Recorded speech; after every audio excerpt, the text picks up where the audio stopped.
Boa noite a todas, sejam bem-vindas, boa noite a todos.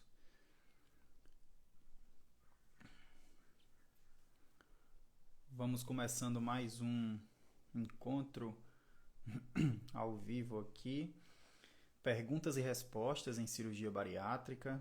Sejam bem-vindas, sejam bem-vindos. E vamos lá, né, pessoal? Boa noite a todos. Para quem não me conhece, meu nome é Luiz Felipe Antunes, sou cirurgião bariátrico e do aparelho digestivo e tenho o objetivo aqui de ajudar vocês que se encontram no antes ou no depois da cirurgia bariátrica a alcançar aí o sucesso nos resultados da sua cirurgia, uma qualidade de vida melhor, cada vez melhor, com a perda de peso, uma perda de peso adequada, explorando o maior potencial que a sua cirurgia pode oferecer, não somente a cirurgia, mas todo o tratamento da obesidade associado a essa fantástica ferramenta que é a cirurgia bariátrica. Além disso, objetivando também a melhora da qualidade, a melhora das doenças relacionadas à obesidade, são as comorbidades, as doenças que são causadas ou agravadas pela obesidade. Então vamos lá, começando mais uma sessão de perguntas e respostas. Vocês mandam algumas perguntas ao longo da semana, eu seleciono algumas para a gente responder aqui e também vou selecionar algumas que vocês fizerem durante a live, tá joia? Então vocês podem ir mandando aí no chat que eu vou selecionar algumas para a gente responder. Vamos lá para a primeira. Essa pergunta é de Lizzie Line. É possível reativar minha bariátrica mesmo na menopausa? Tive um reganho de 4 quilos. Sim, é possível sim. Quando falo em reativar a bariátrica, acredito que seja retomar o peso, o reganho do peso, vamos dizer assim, resolver esse reganho de peso ou então otimizar essa perda de peso após a cirurgia. Então sim, é possível, claro, que a gente precisa fazer uma avaliação pormenorizada, saber os fatores que estão interferindo nessa perda de peso.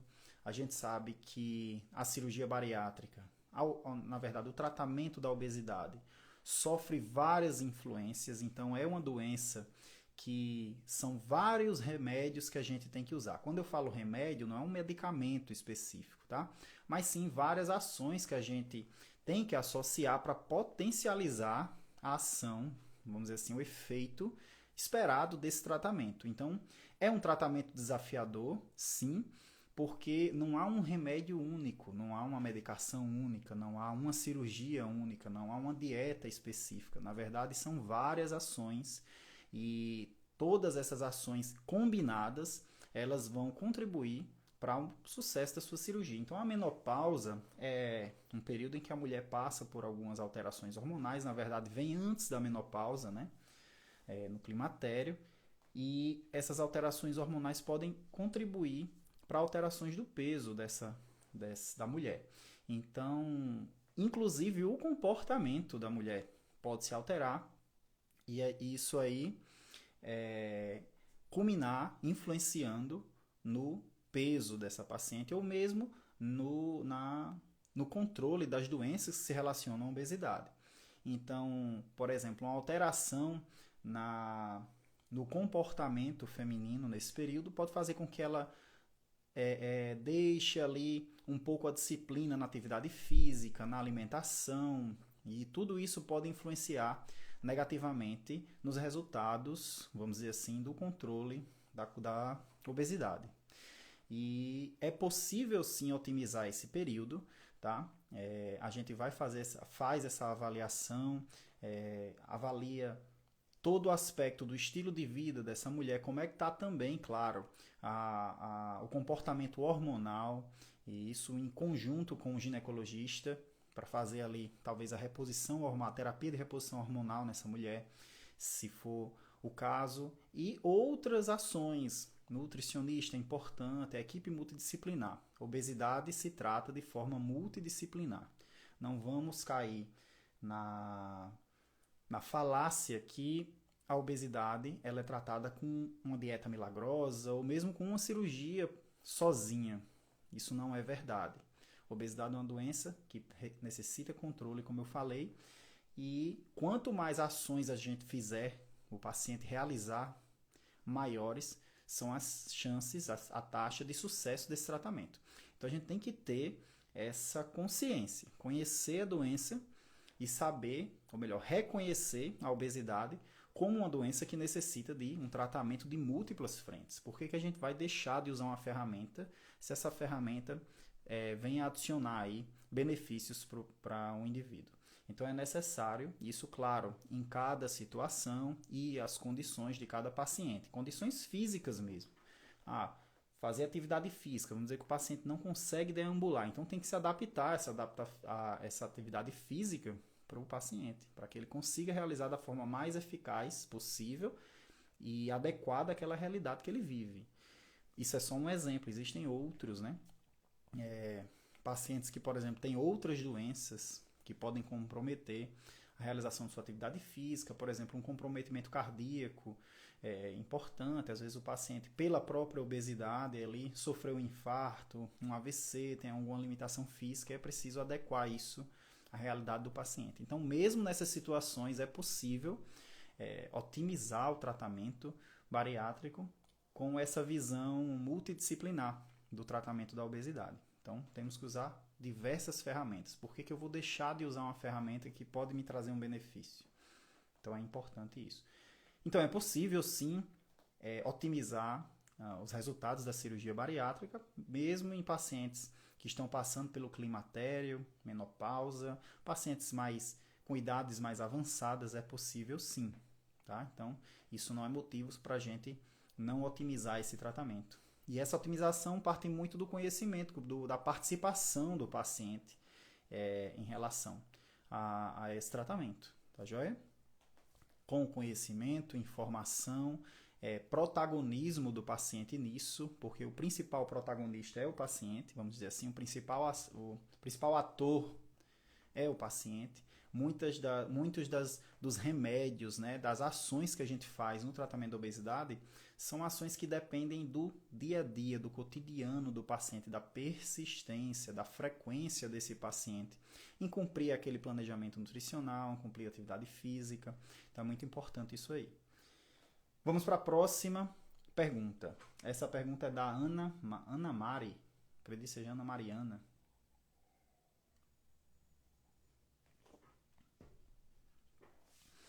A pergunta é a seguinte: é necessário usar meia antitrombo? Vamos lá. Sim, é necessário, sim. Como eu falei, a gente tem que usar de várias frentes para tanto o tratamento da obesidade como para a redução de riscos em relação, no caso dessa pergunta, em relação ao procedimento cirúrgico em si. Então, a meia antitrombo é uma meia de compressão, é uma meia ali que normalmente a gente usa as meias 3/4, tamanho 3/4, ou seja, aquelas meias que vão até a altura dos joelhos, que já são eficazes. E essas meias, elas, ao comprimirem as pernas, as panturrilhas, né, os membros inferiores, elas facilitam o retorno do sangue para o coração. Porque o sangue sai do coração, é bombeado pelo coração e desce com a gravidade para as pernas. E o retorno desse sangue para o coração, ele pode ser dificultado pela própria gravidade e problemas de retorno venoso que esse paciente pode vir a ter. A própria obesidade contribui, por exemplo, à insuficiência venosa crônica, a presença de varizes, as veias das pernas ali dilatadas, mais calibrosas, o sangue fica mais lento, ele volta mais devagar para o coração. E essa lentificação do trânsito, né, do fluxo sanguíneo de volta ao coração, entre outras alterações, o próprio estado inflamatório da obesidade faz com que esse sangue ele possa coagular nessas pernas. Isso quando se adiciona um procedimento cirúrgico, que o paciente vai ficar imobilizado um tempo, ele vai ter aquela recuperação de algumas horas ou dias, ou um dia, normalmente são horas, né? Que o paciente fica ali, anda pouco, a própria obesidade e a adição desse risco aí cirúrgico, ele faz com que o risco de coágulos, de formação de trombos, aumenta. Então a gente usa essas meias para facilitar, para ajudar o sangue a retornar para o coração. Então é muito importante o uso das meias. Quando é que não pode usar essas meias, pessoal? Quando há alguma contraindicação específica. Então, às vezes, o paciente tem uma ferida crônica ali, uma úlcera varicosa nas pernas, que está ali inflamada demais ou infectada. Aí a gente tem que evitar aí, nesses casos e fazer um acompanhamento até com cirurgião vascular, muitas vezes um angiologista, para a gente poder encontrar formas também alternativas para reduzir esses riscos. Uma forma alternativa, na verdade, uma forma que a gente adiciona para a redução de risco de trombose é o uso de anticoagulantes durante ali o processo perioperatório, próximo, antes e depois da cirurgia. Alguns pacientes que têm risco de formar trombos mais fácil, a gente faz por mais tempo esses anticoagulantes, tá?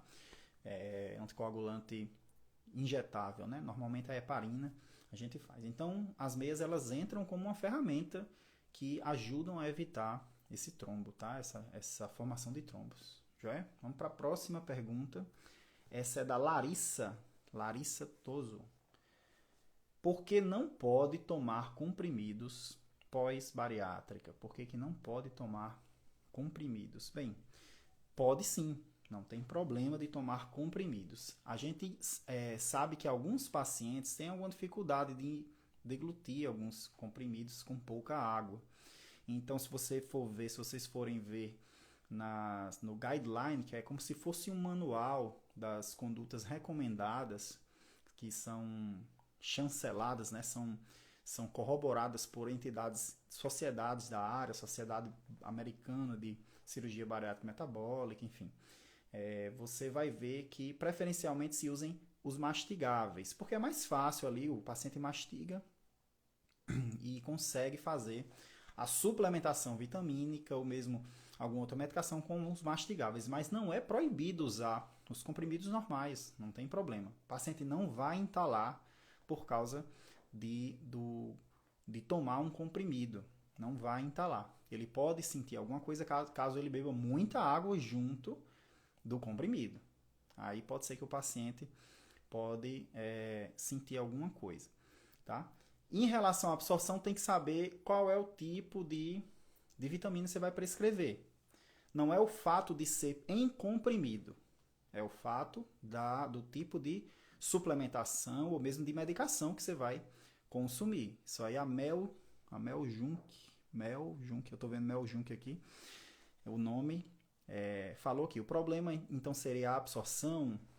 Não necessariamente. Se você, mesmo tendo um mastigável, por exemplo, que tem alguma alteração, que tem algum comportamento que não é compatível com a bariátrica, com as alterações que a gente faz, anatômicas, vai ter o mesmo problema. Então, o problema não é comprimido mastigável ou comprimido não mastigável, vamos dizer assim. O problema é o tipo de suplemento, de medicamento que você está fazendo uso, tá? Então, por exemplo, os anticoncepcionais hormonais orais, né, as pílulas de anticoncepcionais, elas são contraindicadas, a gente não prescreve para pacientes que fazem desvios intestinais, por exemplo, o bypass, porque a gente sabe que altera os níveis da medicação e a alteração dos níveis no sangue, no plasma da medicação pode fazer com que esse medicamento ele tenha falhas. Então, pode vir uma gravidez indesejada aí. Então a gente não prescreve. Mas percebam que o problema não é ser comprimido ou não. O problema é o tipo de medicação, tá? Então você pode fazer uso do comprimido normal. Se você tem alguma dificuldade, a gente sugere que usem os mastigáveis. Beleza? Vamos para a próxima. Com quanto tempo depois da cirurgia eu posso comer pão? Essa pergunta é da Giordana Cardoso. Com quanto tempo depois da cirurgia eu posso comer pão? O pão é um alimento mais sólido e ele é processado na cavidade oral e o paciente ele consegue se mastigar bem, umidificar bem, ele é transformado em um alimento, em um processado, vamos dizer assim, um bolo alimentar pastoso. Então, em relação à consistência, se o paciente já está ali deglutindo ali na fase da pastosa para sólida, já é possível sim consumir isso. Só que tem que ver o processamento desse alimento na boca, a mastigação, o tempo que você fica lá e, claro, se ele estiver dentro do seu plano nutricional, pessoal. O plano nutricional é para ser seguido, porque foi pensado pelo nutricionista para que tanto a consistência quanto as calorias e os nutrientes que estejam ali sejam adequados para você. Então não vão exagerar no pão, tá joia?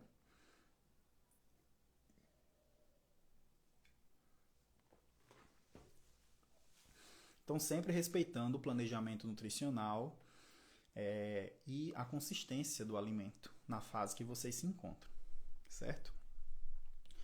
Vamos para a próxima pergunta, que é da Thaisa. Não vi o sobrenome da Thaisa, mas vamos lá. Percentual de perda de peso após cirurgia em cada período, por tempo, né? Ela perguntou como se dá isso, né? Percentual de perda de peso em cada tempo. Acredito que no primeiro mês, no segundo mês, quanto é que deve o paciente ter perdido? Essa pergunta é muito recorrente, o comportamento da perda de peso, e eu nunca me canso de responder por causa da recorrência dessa pergunta. Todo dia vocês perguntam sobre isso. Nos primeiros 6 meses, o comportamento da perda de peso é muito individual. Então, não necessariamente todo mundo, por exemplo, no primeiro mês vai perder 5% do peso ou 10% do peso. Não necessariamente. Cada pessoa vai ter seu comportamento de perda de peso. Alguns são mais coelhinhos, mais rápido, outros são mais tartaruguinhas, mais devagar nessa perda de peso. Então, o que a gente fala é que o paciente fique tranquilo nesses primeiros 6 meses, porque com ou sem, ou apesar das tabelas, das curvas, o paciente vai ter uma perda de peso individual. E isso não significa que a cirurgia está dando errado, que ele está fazendo as coisas erradas, não. É o comportamento dele. A gente só começa a considerar o peso como um dado mais relevante após os 6 meses, porque aí todos os pacientes começam a ter um comportamento mais homogêneo, mais semelhante. Então a gente começa a considerar por ali. Alguns cirurgiões, algumas equipes gostam de usar essas tabelas eu acho que só gera ansiedade. E tá tudo bem. E se eles usam, tá tudo bem, contanto que eles expliquem que nem sempre o paciente vai ter aquele comportamento, que aquilo é um comportamento médio, tá? Mas a gente sabe, o que eu vejo é que os pacientes ficam muito ansiosos, porque de certa forma, um processo, uma preparação para fazer cirurgia, que vocês criam expectativas em cima disso, e quando vocês veem que a sua perda de peso não está igual ao do seu colega, seu amigo que fez, você começa a se perguntar, poxa, até a cirurgia está dando errado, rapaz. Porque às vezes já vem de várias tentativas de perda de peso aí, com outras formas, dietas, enfim, medicações. E a gente entende isso. Mas o que eu falo é que evitem estar se pesando em casa nesses primeiros 6 meses, porque só gera ansiedade. A curva ela vai se comportar de maneira muito individual. Então, se após 6 meses, 1 ano, 1 ano e meio, aí a gente já leva pesa mais esse comportamento das curvas, da curva de perda de peso. A gente leva mais em conta como um dado mais relevante de que realmente a cirurgia, ou melhor, o tratamento como um todo pode não estar se comportando como esperado, tá? Beleza. Perdemos peso até quanto tempo depois da bariátrica? Essa é a pergunta da Rilva. Perdemos peso até quanto tempo? Normalmente, o comportamento médio é que após até 1 ano e meio e 2, os pacientes podem estar perdendo peso ainda. Ah, então quer dizer que após 2 anos eu não posso estar perdendo peso? Não, não estou dizendo isso. Estou dizendo que, em média, a maioria dos pacientes vão estar perdendo peso até esse período. Mas a grande maioria, vamos dizer assim, perde ali nos primeiros 6 meses ao primeiro ano da cirurgia. Vai perder bastante peso. Eu diria que a maior parte, mais de 90% do peso que eles vão perder.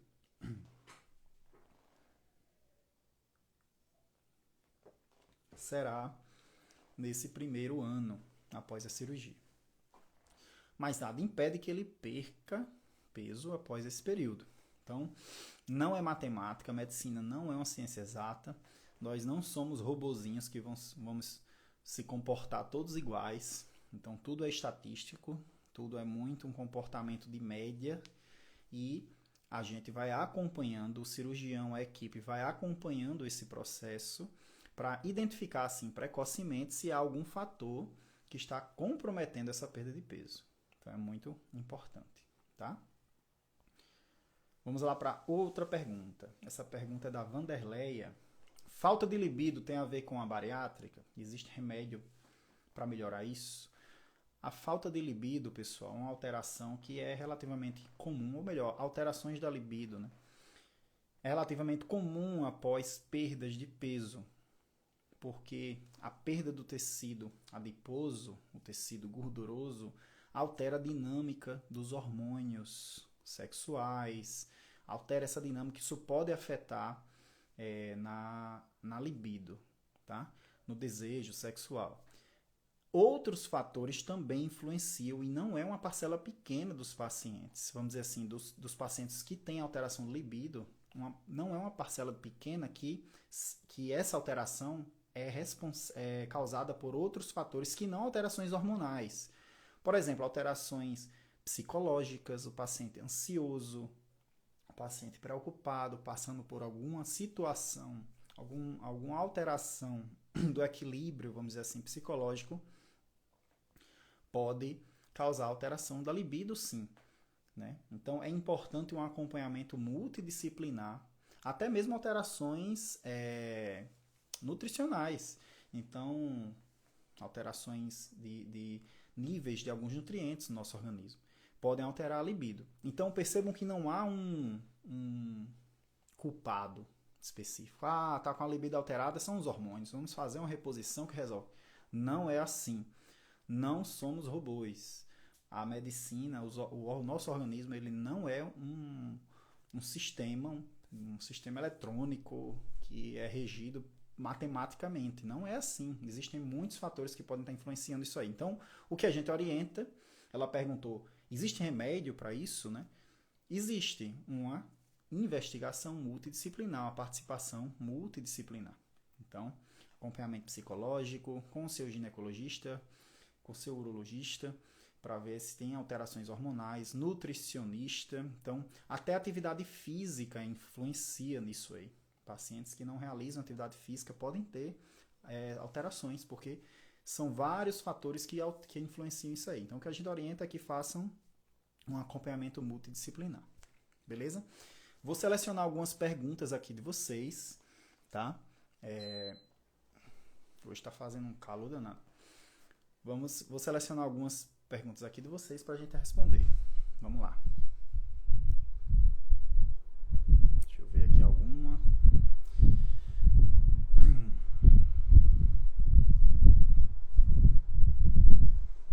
Edileuza. Estão escutando bem, né, pessoal? Estou com o vento aqui, tá vindo aqui. Edileuza Lorena perguntou, é possível não fazer uso do pantoprazol pós-cirurgia bariátrica, bypass, sendo uma cirurgia revisional? Olha, o pantoprazol, os outros IBPs, os inibidores de bomba de prótons, que são basicamente medicações que reduzem a acidez do estômago, nós preferencialmente utilizamos porque ao reduzir essa acidez, o paciente, isso facilita a cicatrização ali na região que foi operada. Então, naturalmente, cirurgias que manipulamos o estômago, cortamos, suturamos, grampeamos, que vai passar por um processo de cicatrização, naturalmente a gente prescreve esses protetores gástricos, tá?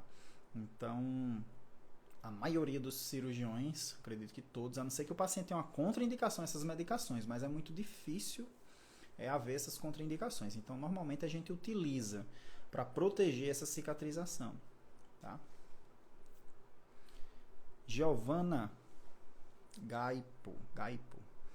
Boa noite, doutor. Tem que suspender o Puram para fazer a bari? Normalmente não, tá?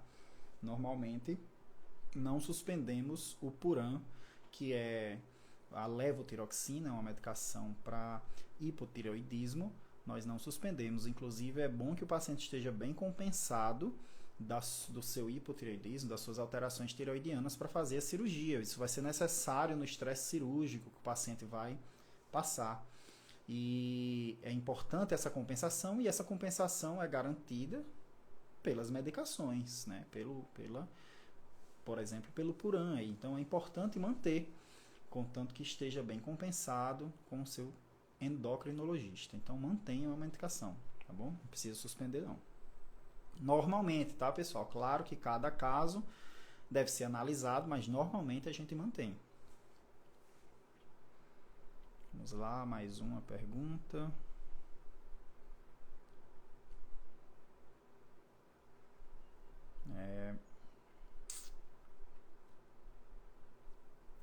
Juliana Brandt.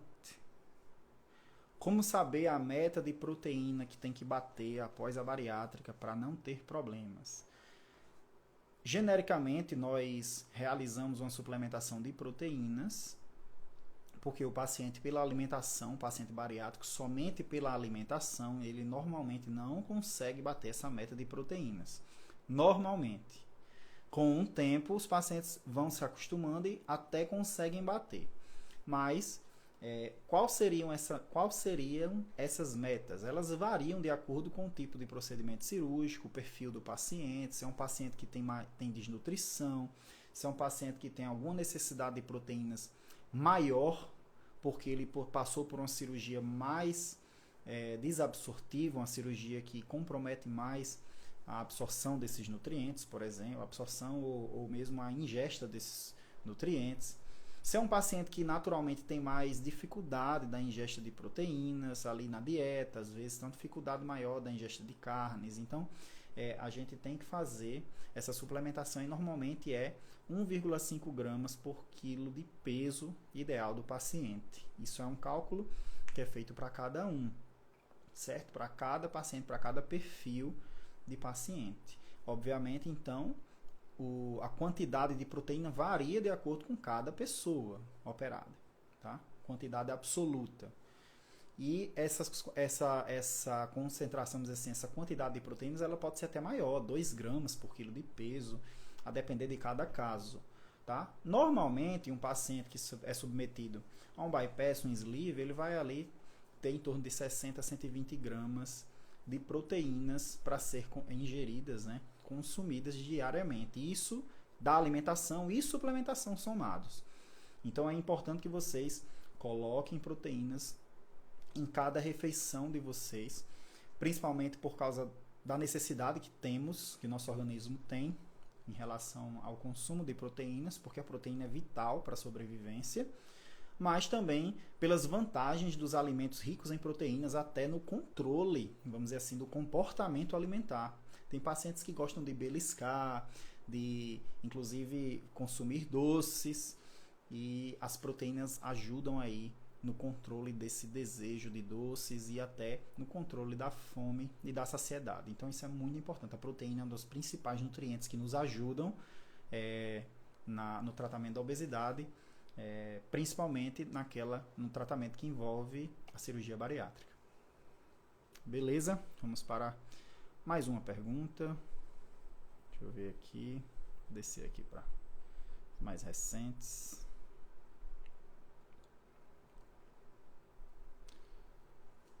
Essa Aline Silco perguntou: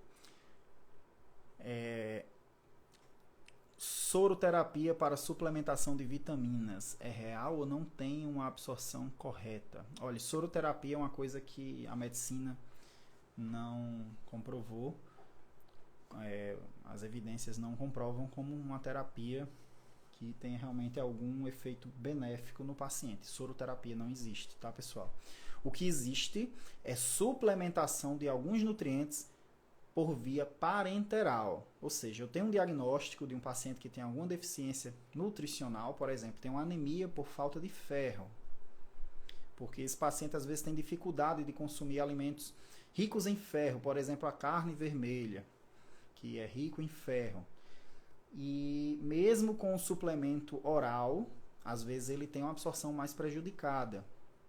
E dependendo do grau da anemia ferropriva, nós temos que fazer suplementação nutricional pela veia, tá? Isso é uma situação. Agora, soroterapia, azul de metileno, essas coisas aí, isso não existe na medicina baseada em evidências, que é a medicina que realmente é baseada em trabalhos, em evidências que comprovam que determinada terapêutica faz bem e muda realmente a doença, a história natural da doença. Então, soroterapia não existe, esqueçam isso, tá, pessoal? É gasto de dinheiro à toa e de saúde também. Vamos lá. Deixa eu ver se tem mais uma pergunta. A Lisa Alves perguntou: com quantos dias costuma liberar a alimentação livre? A alimentação livre é aquela que temos alimentos mais sólidos, em que o paciente ativamente mastiga a alimentação. Isso aí em torno dos 25 a 30 dias após a cirurgia. Às vezes um pouquinho mais precoce, às vezes um pouquinho mais tardio.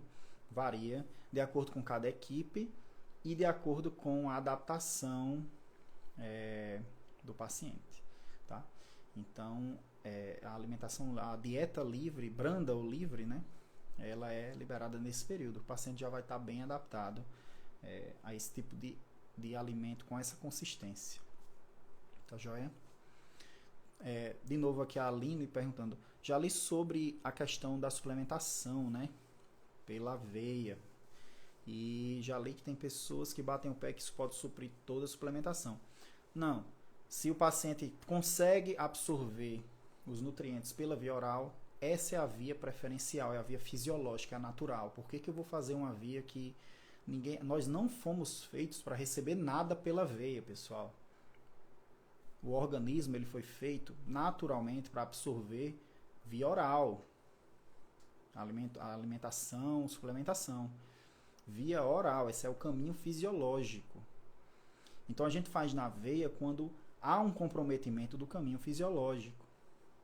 Então ninguém vai ficar fazendo suplementação em via parenteral, que é a via venosa, ou intramuscular, enfim, a que tiver, desnecessariamente. Porque não é inócuo esse tipo de invasão no nosso organismo, tá? Então não é para fazer isso desnecessariamente, isso é um desserviço à medicina de qualidade e comprometida com a saúde do paciente. Agora, se há indicação, a gente faz. No caso de suplementação venosa, às vezes a vitamina B12 está muito baixa, às vezes o ferro está muito baixo, a gente tem que fazer. Mas quando não há necessidade, a gente não faz. E em fazendo, assim que o paciente recupera os níveis e a gente pode fazer por via oral, ele tem uma boa... a gente volta para a via oral. E é dessa forma. Vamos lá, vamos em frente. Para a última pergunta, né? Maria Andréia Pereira. Oi, doutor, boa noite. Boa noite, Maria. No bypass é verdade que a comida passa direto, não faz digestão? Não, é uma mentira muito grande. Ela faz sim, todo o alimento que a gente consome, ele tem, o nosso organismo, ele só é absorvido após ser digerido. Então, o que é a digestão? É o alimento que chega lá em grandes pedaços e começa ali, a gente mastiga ele na boca e vai mastigando e transformando esse alimento em pedaços menores. Na saliva, existem já algumas substâncias que começam a digestão ali, principalmente de algumas proteínas. E a gente degluta esse alimento no estômago, que no caso do paciente bariátrico, por ter um estômago menor, já há um comprometimento de alguma digestão ali no estômago. E essa digestão é necessária em alguns nutrientes para que eles sejam absorvidos. Por isso que alguns nutrientes a gente tem que suplementar com os comprimidos via oral. Então, há essa digestão no estômago e essa digestão se continua no intestino, com a adição de outras substâncias que são produzidas pelo nosso pâncreas, pelo fígado, e essas substâncias, ao misturar ali com aquele alimento, vai quebrando esse alimento a nível molecular mesmo, tá? A nível microscópico, em moléculas que a gente consegue absorver. Então, no bypass, o paciente digere o alimento. Agora, como há um desvio intestinal no bypass, essa digestão tem um certo comprometimento. Por isso que a gente precisa suplementar, porque a gente já fornece ao paciente nutrientes de forma mais facilmente absorvíveis e até digeríveis. Por exemplo, O ferro, a vitamina B12, ela é absorvida no nosso intestino, só que ela precisa de uma substância que é produzida no estômago para ser absorvida, chamada fator intrínseco. E essa substância ela passa a ser produzida em menor quantidade após o sleeve, por exemplo. Isso pode comprometer a absorção da vitamina B12 da dieta, por isso que a gente suplementa. Então não é uma medicação, é um suplemento nutricional. Então é importante demais a suplementação após a cirurgia bariátrica. O que a gente diz, o que eu digo, é que é uma suplementação para o resto da vida. Ah, doutor, eu não quero, é muito ruim ter que suplementar. Suplemento nutricional. 60% dos obesos não operados precisam usar suplemento nutricional. Então não é uma questão, muitas vezes, da cirurgia, é a questão da qualidade da alimentação do paciente. Para vocês terem uma ideia, mais de 80% dos pacientes aí, obesos possuem deficiência de vitamina D, que precisa de suplementação. Existem trabalhos até que essas taxas são maiores. Então, a suplementação ela é necessária e, na verdade, seguir um planejamento nutricional e suplementação nutricional. É necessário, inclusive, para pessoas não operadas. Principalmente aquelas que têm muita exigência nutricional, tá? É importante. Vamos lá. Vamos mais uma perguntinha, né? Para finalizar. Eu falei que essa é a última, mas dá pra gente falar. Matheus perguntou aí. Doutor, fiz a cirurgia sleeve. Estou super bem, mas notei que ao me levantar sempre sinto uma leve tontura. Pode estar relacionado ao quê? Tenho 30 dias da cirurgia. Tontura ao se levantar, Matheus, é uma queixa que é um pouco inespecífica, mas a gente pode pensar em algumas hipóteses diagnósticas.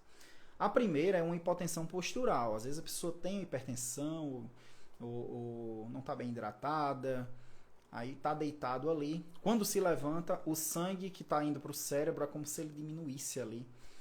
Esse fluxo, o paciente pode sentir um escurecimento de vista, enfim, a pressão às vezes cai um pouco quando ele se levanta, pela própria gravidade e as ações que o nosso organismo tem de compensar essa queda de pressão. São efeitos, vamos dizer assim, comportamentos do nosso organismo que não estão tão bem compensados.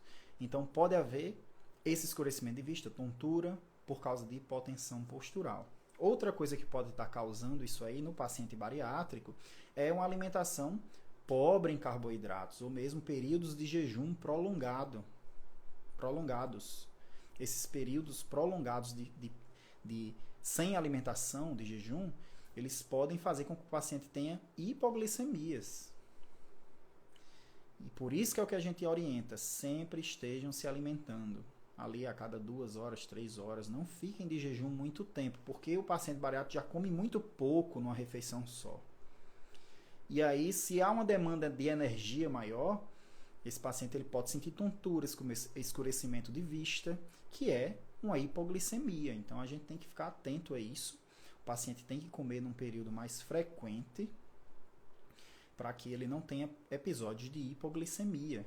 E aí, se há hipoglicemia, quem tem o glicosímetro, né, aquele medidorzinho da glicemia capilar, assim que se sente mal, é interessante que em casa faz ali uma medida para ver se é uma hipoglicemia mesmo. Se for, faz uso de algum alimento rico em carboidrato de absorção mais rápida, né, para que essa hipoglicemia melhore.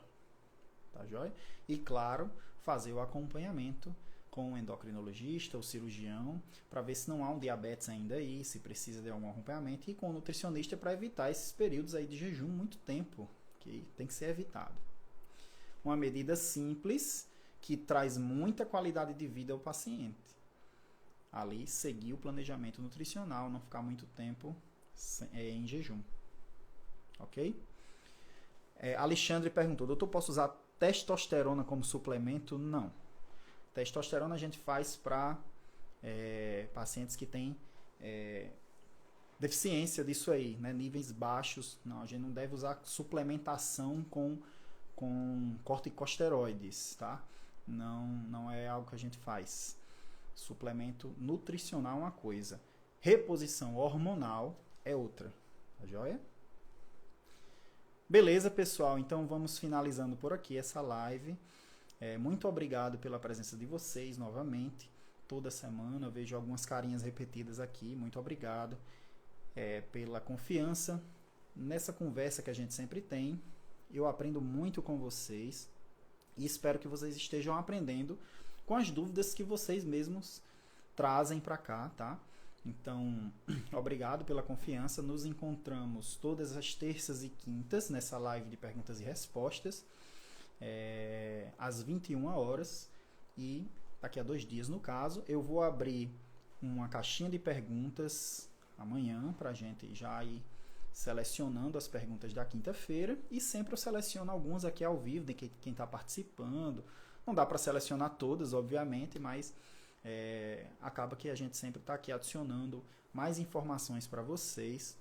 Não deixem de participar, tá? E agradeço mais uma vez a presença até agora, às 9h50 da noite. Então, muito obrigado, Deus abençoe todos vocês e nos vemos na quinta-feira, às 21 horas. Até mais, pessoal.